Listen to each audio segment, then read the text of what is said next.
Ini berarti untuk pelayanan masyarakat ya Pak ya? Oh. Waalaikumsalam Bapak. Pak Kapolsek. Seger nih. Mana? Ini berarti untuk ruangan pelayanan masyarakatnya ya Pak, SPKT-nya ya. SPKT. Dan biasanya kalau boleh tahu kalau SPKT sendiri di sini digunakan untuk masyarakat keperluannya apa aja sih Pak? Jadi sentra pelayanan kepolisian terpadu di Polsek Pondok Aren ini kita hampir tiap hari menerima laporan. Ada laporan kehilangan, laporan C1 kehilangan dokumen, surat-surat.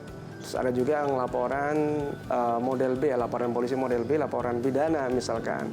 Itu di sini merasa masyarakat mengadu curhat masyarakat kepada polisi, ya di sini tempatnya. Ini dan kalau saya lihat-lihat juga banyak sekali beberapa bisa dibilang bukan ornamen sih, lebih ke arah alat-alat yang memang sebenarnya harus ada tapi banyak sekali nggak ada nih, nggak ditemukan di polsek-polsek. Kayak contoh nih, saya sempat lihat ada tempat buat charger handphone ya, walaupun memang kalau menurut saya juga ini kan charger handphone mas sepele ya, maksudnya kayak ya udahlah itu buat cukup hanya paling orang bisa ngakalin power bank, cuma kan memang tidak semua punya power bank. Nah itu kalau kira-kira tuh awalnya kenapa bisa kepikiran sih Pak? Baik, begini Mas. Saya pastikan kepada masyarakat Pondok Aren ini yang mau datang ke kantor polisi, jangan segan-segan dan jadikan kantor polisi sebagai rumah bersama, ya kan? Jangan sampai nanti main ke kantor polisi dalam keadaan mati gaya. Dalam artian sekarang netizen plus 62 kalau handphonenya kehilangan ketinggalan dompet sama ketinggalan handphone, lebih baik ketinggalan dompet daripada ketinggalan handphone. Dan jangan sampai update informasi dengan kehabisan baterai. Kita siapkan untuk di sini free charging. Dan kami juga di bulan suci Ramadan kami siapkan kita desain ruangan itu ruangan bernuansa Ramadan biar masyarakat tuh masuk gitu loh. Saya ngeliat emang sudah ada takjil nih, wah bener-bener baik sekali nih Pak Kapolsek nih. Jadi memang program saya bersama rekan-rekan semua yang piket dan masyarakat yang melapor gitu, silakan mengambil, ada kurma, ada itu contohnya bubur kacang hijau, ada air mineral, itu gratis di sini, ada gorengan juga. Yang silakan yang mau gorengan monggo silakan, saya persilakan untuk datang ke Polsek Pondok Aren. Dan di sini saya dapat info salah satu program unggulnya itu di Polsek Pondok Aren ini ada barcode ya, untuk membuat indeks kepuasan lebih tepatnya. Itu kira-kira kayak gimana tuh, Dan? Betul Mas. Jadi kenapa saya inisiasi buat scan barcode ini? Ini untuk feedback. Jadi saya katakan ini feedback masyarakat kepada Polri. Saya katakan kalau yang dibutuhkan polisi sekarang ini adalah legitimasi, pengakuan dari masyarakat.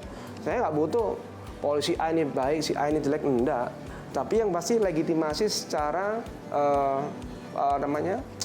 tidak diarahkan lah, saya katakan normally lah dari masyarakat menilai kinerja polisi saat ini. Makanya semua masyarakat pegang gadget ya. Jadi kita minta alat petugas oleh SPKT untuk scan barcode. Silakan memberikan feedback, masukan kepada masyarakat. Apakah polisi dinilai jelek? Monggo silakan. Apakah polisi dinilai pelayanannya bagus? Monggo silakan. Yang pasti kami masih belum sempurna, tetapi kami untuk terus berusaha di sini.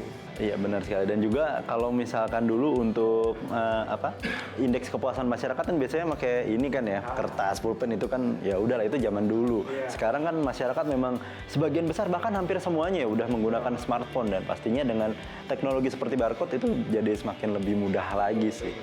Dan juga selain itu juga pada saat selama di Polsek Pondok Aren ini ada nggak sih laporan masyarakat yang menurut Pak Kapolsek sendiri bisa dibilang bukan lucu sih, mungkin agak nyeledeh ataupun yang paling parah, maksudnya cukup serius gitu Pak? Kira-kira ada nggak tuh Pak?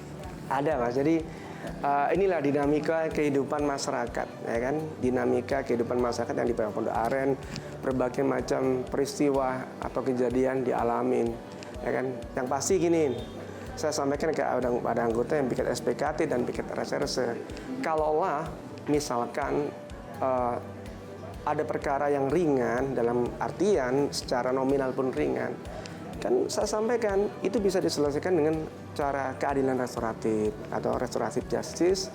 Jadi dudukan bareng semua, cari solusi. Saya katakan hukum itu diciptakan bagaimana untuk pertama itu memberikan kepastian, yang kedua memberikan kemanfaatan, ya kan? Setelah kalau diberikan secara nominal itu rendah, bisa diselesaikan secara restoratif. Kumpulkan semua dua belah pihak, ya kan, sampaikan kita undang RT atau tokoh masyarakat untuk dilakukan penyelesaian perkara. Karena tidak semua perkara itu harus dibawa ke ranah hukum. Kalau nominalnya kecil, monggo silahkan diselesaikan secara restoratif justice atau keadilan restoratif dengan tanpa ada masyarakat yang tersakiti dalam hal ini.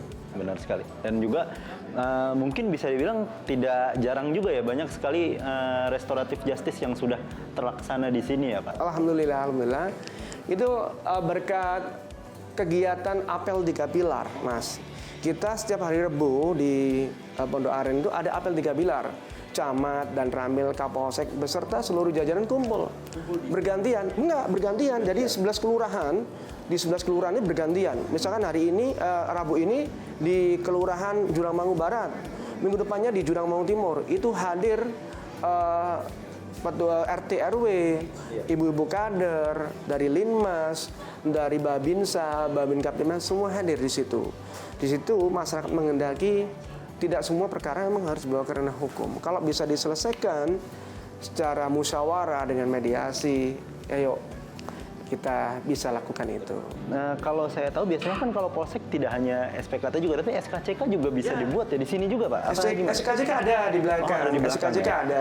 Mereka juga kita minta feedback, masukan dari masyarakat yang membuat SKCK itu dengan pertanyaan-pertanyaan untuk apa SKCK tersebut, sampai apakah ada pungli di situ. Sampai gitu transparan Mas. Jadi betul-betul Polri itu betul-betul Polri yang presisi. Dan juga selain itu Pak Kapolsek waktu itu sempat saya dengar juga sempat melakukan ini ya, tausiah-tausiah kepada para tahanan ya. Iya, betul. Nah, tapi sebelumnya mau saya tanya, Polsek ini memang punya tahanan untuk Polsek Pondok Aren ini Pak? Ada, kita ada ruang tahanan di belakang Mas. Nanti kita ke sana. Kebetulan hari ini memang waktu saya untuk memberikan tausiah kepada mereka. Sebelum ini terakhir dulu Pak, kalau untuk tausiahnya biasanya apa aja sih yang dikasih? Yang saya pastikan bahwa saya sampaikan kepada mereka bahwa saya selaku Kapolsek dan seluruh anggota, kita bukan benci sama orangnya, kita bukan benci sama manusianya. Yang kita benci adalah, yang kita harus perbaiki adalah bagaimana akhlaknya, attitude-nya. Mereka nanti pada saat keluar tahanan bisa berbaur dengan masyarakat dengan lebih baik lagi. Ya, jadi memang diperbaiki sifat-sifatnya ya, supaya bisa lebih diterima lagi oleh masyarakat. Yes. Ya Pak, kita langsung ke sana Oke, ya. yuk. Langsung. Ya. Sini Mas. Wih, Pak, ini ada personel terbaik minggu ini tuh tujuannya buat apa Pak? Emang ada tujuan sendiri di sini? Baik Mas, ini saya buat memang bagaimana untuk memotivasi anggota. Jadi anggota ini terpacu dan kita jika kasih reward pada saat apel fungsi apel unit di Polsek ini kita berikan reward setiap minggu itu. Setiap minggu Pak? Setiap minggu. Jadi betul-betul dan yang menilai ini adalah ya menilai kinerjanya ada masyarakat melalui aplikasi itu. Oh, jadi memang dari aplikasi digital itu ada nama-nama anggota. Misalkan ini Pak Astari dari Samapta, berapa kali dia melakukan patroli, menyentuh dan melakukan patroli wilayah. Masyarakat yang menilai nanti. Bagaimana Pak Aib dan Novani ini memberikan pelayanan di fungsi reskrim penyidikan, Pak Martin, ini kan Martin dari Intelijen, terus Pak Ardi dari Bimas. Ini mungkin kita ada datanya berapa banyak secara kuantitas dan kualitas ada di sini, termasuk anggota Pak Tanjung ini yang piket hari ini. Oh, yang piket hari. Itu anggota lalu lintas. Oh, anggota lantas. Anggota lantas. Dan kalau boleh tahu Pak, izin Pak, untuk mendapatkan ini berarti dari berdasarkan survei-survei yang indeks itu ya? Iya, jadi bukan karena saya Kapolsek, gua nanti bisa like and dislike, gua nggak suka sama dia, gua nggak kasih dia reward, nggak gitu. Itu betul-betul objektif, normally dari masyarakat itu. Tiap minggu gitu ya kita berikan reward. Dan itu tidak memandang dari ini mana aja ya, dari sektor mana aja ya. Nah itu kan tadi sempat ada yang dari Intel juga, ada yang dari. Ya, 5 fungsi kepolisian kita berikan reward. Termasuk Mas kemarin waktu saat masuk jam 10 kan berhenti kan? Oh iya betul. Berhenti tuh. Itu tiba-tiba dengar lagu Indonesia Raya kan, itu memang salah satu aktivitas juga di sini. Betul. Itu memang saya wajibkan setiap jam 10 perdengarkan lagu kebangsaan Indonesia Raya. Dikandung maksud apa? untuk sebagai ini mengingatkan kepada masyarakat untuk lebih cinta tanah air. Di agama pun jelas, hubul watani minal iman. Cinta tanah air sebagian dari iman. Benar sekali Pak, tapi memang itu benar sih waktu pada saat lagu Indonesia Raya dikumandangkan juga ya dari Polsek Pondok Aren itu ada beberapa pejalan kaki tuh yang tadinya dia lagi jalan mungkin mau ngelewatin Polsek Pondok Aren tuh dia berhenti juga tau Pak. Berarti memang sudah cinta tanah air itu memang sudah tertanam harus seperti itu juga ya Pak. Lama-lama akan jadi habit Mas, akan jadi kebiasaan kepada masyarakat untuk cinta tanah air. Dan juga kalau boleh tahu itu tuh dari awal pemutaran lagu Indonesia Raya itu kan memang sebenarnya sudah ada dari awal ya kemana ya dari awal. Saya pada saat menjabat, enggak. Saya pas tanggal 9 September itu saya wajibkan untuk 9 September 2023 saya menjabat ini, saya wajibkan untuk jam 10 pagi berkumandang lagu kebangsaan Indonesia Raya. Seluruh masyarakat menghentikan aktivitasnya dan berdiri tegak. Kita mungkin langsung penasaran sih saya tahu siangnya Pak. Yuk. Polsek Pondok Aren pelayanannya ya cukup sangat tanggap ya, kayak maksudnya kayak pelayanannya cepat juga kayak gitu itu jadi pelayanan ke masyarakat jadi terasa lebih nyaman lah. Pastinya harapan yang lebih bagus lah ya pastinya. Tapi jujur secara pelayanan sudah sangat terbantu ya. Jadi mungkin lebih dipertahankan sih.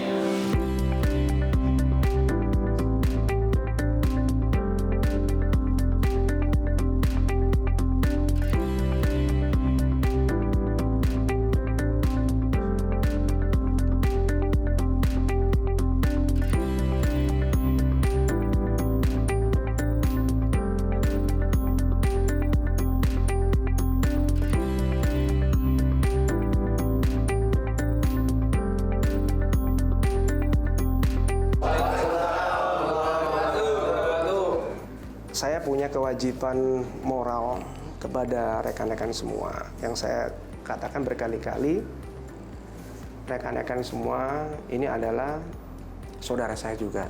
Ya kan, saya berkali-kali kan saya sampaikan. Yang saya benci bukan manusianya, tapi kan kemarin kalian khilaf.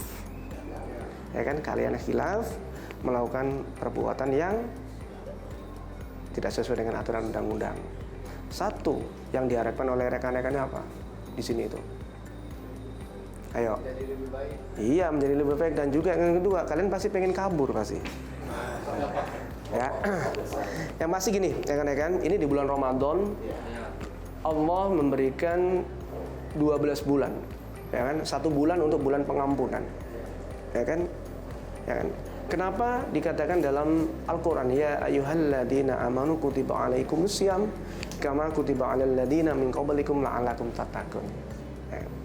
Urusan puasa itu beda dengan sholat, beda dengan zakat. Puasa itu hak prerogatif dari Allah. Kalian puasa, ya kan? Pahalanya Allah yang menentukan. Kalau kalian sholat kan jelas, kalau sholat imam jamaah itu 27 derajat, ya kan? Kalau sholat biasa kan satu. Tapi imaman kan 27 derajat. Tapi kalau puasa tidak bisa ditentukan. Oh, puasamu sempurna, oh, puasamu tidak sempurna, oh, puasamu diterima oleh Allah, puasamu tidak batal. Nggak bisa. Untuk terkait puasa itu adalah hak prerogatif dari Allah. Saat ini saya hadir selaku Kapolsek memberikan motivasi dan memberikan semangat spiritual kepada rekan-rekan. Ini bulan baik di Ramadan, jangan sia-siakan. Selama 1 bulan, ini kalian betul-betul khusyuk beribadah. Di sini kesempatan kalian untuk bisa khatam Al-Quran 30 juz. Yang muslim semua kan? Nah, khatam Al-Quran 30 juz. Yang belum bisa ngaji, belajar. Ya kan? Ya sekarang kalian mungkin saat ini jadi tersangka, narapidana. Suatu saat keluar dari lapas bisa jadi ustadz. Amin, saya doakan ya Rabbal Alamin. Kenapa? Jangan sampai udah baik di dunia terus udah jadi ustadz terus jadi tersangka. Nggak mau kan? Mending yang seperti rekan-rekan. Saya yakin dan percaya pasti akan ada kehidupan yang lebih baik lagi. Ini setiap peristiwa adalah pasti akan diambil hikmahnya. Ya, yang penting saya jamin rekan-rekan di sini aman, nyaman. Pastikan di dalam puasa Ramadan, ya kan, bulan pengampunan, kalian betul-betul sholat tahajud, sholat duha, sholat taubat yang pasti. Udah pernah sholat taubat belum? Minimal 2 rakaat aja sholat taubat. Ya kalian bertaubat, kan menyesali, ya kan, segala kesalahan yang kemarin kalian lakukan. Kalian punya anak istri toh, punya orang tua kan, masih ada ibunya nggak? Masa punya mak? Yang punya ibu siapa? Nah, ibu pasti nangis kan? Pasti nangis. Kamu ingat, orang tua, ibu kamu tuh melahirkan kamu 9 bulan 10 hari dalam kandungan. Makanya waktu Rasulullah ditanya, siapa yang harus saya hormati ya Rasulullah? Ibumu, ibumu, ibumu, baru bapakmu. Ya, kalian sekarang harus ingat di sini, di bulan Ramadan, di bulan pengampunan, betul-betul manfaatkan. Minimal, selama 1 bulan ini saya bisa khatam berapa kali. Ya enggak? Di dalam tahanan ini, saya bisa sholat taubat. Mohon ampun kepada Allah untuk segala dosa-dosa saya. Apakah dosa kamu diampuni? Insya Allah diampuni. Ingat, ud'uni astajib lakum. Setiap kalian berdoa, insya Allah akan aku kabulkan. Apalagi di Ramadan. Ya, kalau kalian punya orang tua yang sudah meninggal, tolong didoakan. Ya kan? Yang pasti sedih.